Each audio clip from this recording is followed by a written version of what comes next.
All right, hello and welcome back to day 19 of 30 days of teaching you how to teach abroad.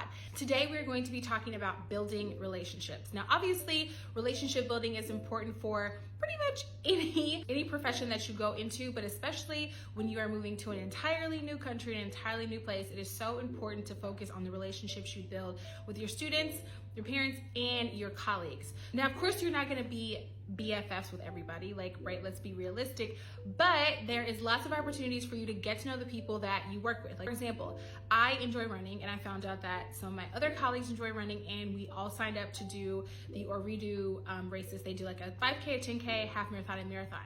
So finding things that you have in common with people that you work with is a great way not only to build friends, but also build that relationship and build community within the school. And it also helps you personally because you have a group that you can sort of go to talk to hang out with, if you're having any struggles, to share those with as well. So try to find common ground or things that you have in common with your colleagues to help build those relationships. The way our school works is I teach English courses and my co-teacher teaches all the Arabic classes. So we also have a good rapport with each other. And even though there's a little bit of a language barrier, either I know a little bit of Arabic, she knows a little bit of English, and if all else fails, we pull out our Google Translate and we communicate with each other. So even just checking on her, asking how she's doing, how her day is, asking about her family is really important because we are still a team, and you want to make sure that you are cohesive, that everything is working together, because at the end of the day, the goal is to be a team and provide the best education that you can for the kids. So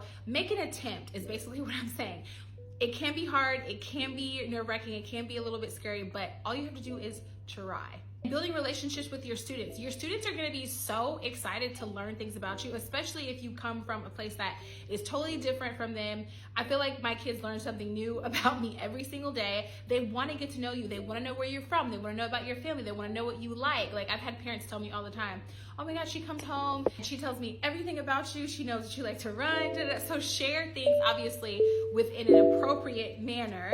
Share things with your students, right? You're gonna be spending 9 months with them, and it's important that you build relationships with them.